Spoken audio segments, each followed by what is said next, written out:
Merhabalar, Nur'un Mutfağı kanalıma hoş geldiniz. Bugün sizlere yoğurtlu ıspanak çorbası tarifi hazırladım. Dilerseniz tarifin yapımına buyurun hep birlikte geçelim. Çorbam için tenceremi ocağıma aldım. 3 yemek kaşığı sıvı yağımı ekledim ve 1 adet küçük küp küp doğradığım soğanlarımı ekleyip pembeleşinceye kadar kavurmaya bırakıyorum.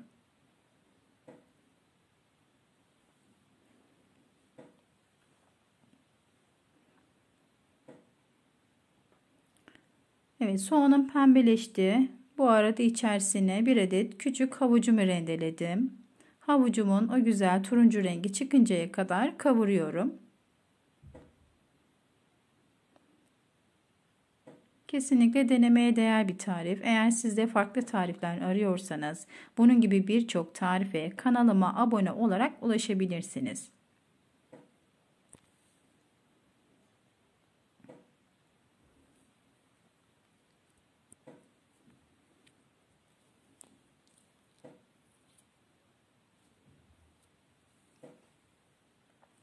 Evet, havucum güzel bir şekilde kavruldu. Ben bu aşamada 3 kök ıspanak kullandım. Ispanaklarımı ince ince doğradım. Doğradığım ıspanaklarımı havucumun üzerine ekliyorum.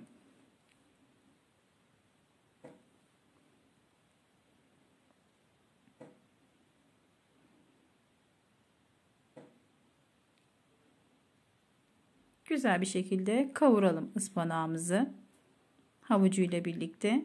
Kesinlikle denemeye değer bir tarif. Biz çok severek tükettik. Eminim ki sizler de denedikten sonra çok seveceksiniz. Çok kolay, pratik ve kış aylarına yakışan bir çorba tarifi diye düşünüyorum.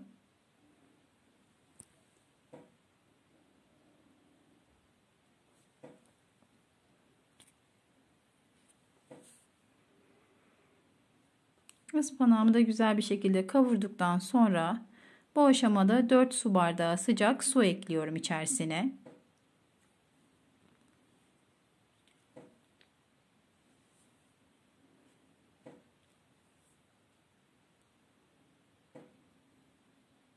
Çorbamı kaynamaya bırakalım. Çorbamız kaynarken biz de terbiyesini hazırlayalım. 1 su bardağı yoğurdumu kaseme aldım. 2 yemek kaşığı unumu ve 1 yumurtamı da ekleyip güzel bir şekilde çırpalım.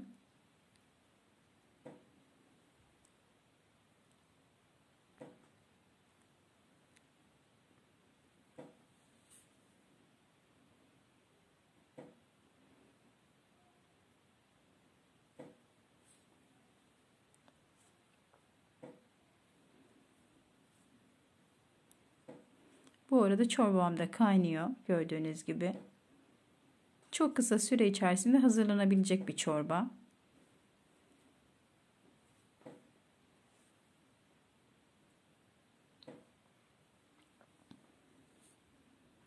Çorbamdan 2-3 kepçe terbiyemin içerisine ekliyorum.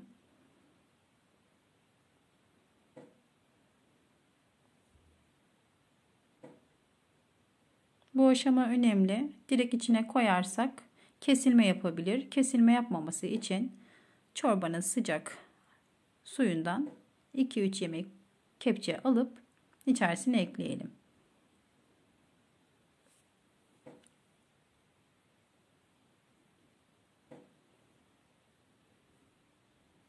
Sonrasında terbiye ile çorbayı buluşturalım.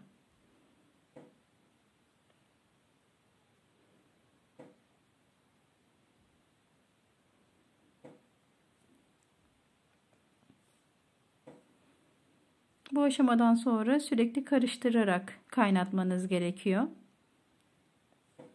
Bu arada biraz katı oldu çorbam. Ben içerisine 1 bardak daha su ekledim. Toplamda 5 su bardağı su kullanmış oldum çorbamda.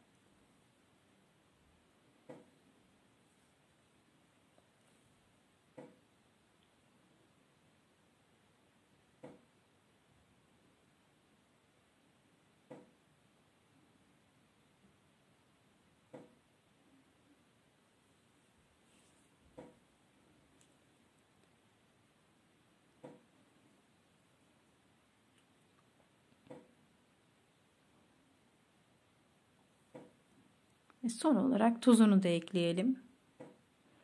Bir tatlı kaşığına yakın tuz kullandım. Siz damak zevkinize göre artırıp azaltabilirsiniz. Evet, çorbam hazır. Servis tabağına alıyoruz. Gerçekten muhteşem bir çorba oldu. Görüntüsüyle, lezzetiyle şahane bir çorba. Kesinlikle denemenizi tavsiye ediyorum.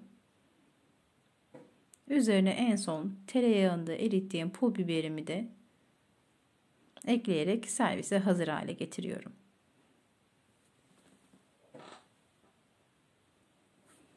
Yepyeni tariflerde görüşmek üzere. Afiyetle kalın. Hoşça kalın.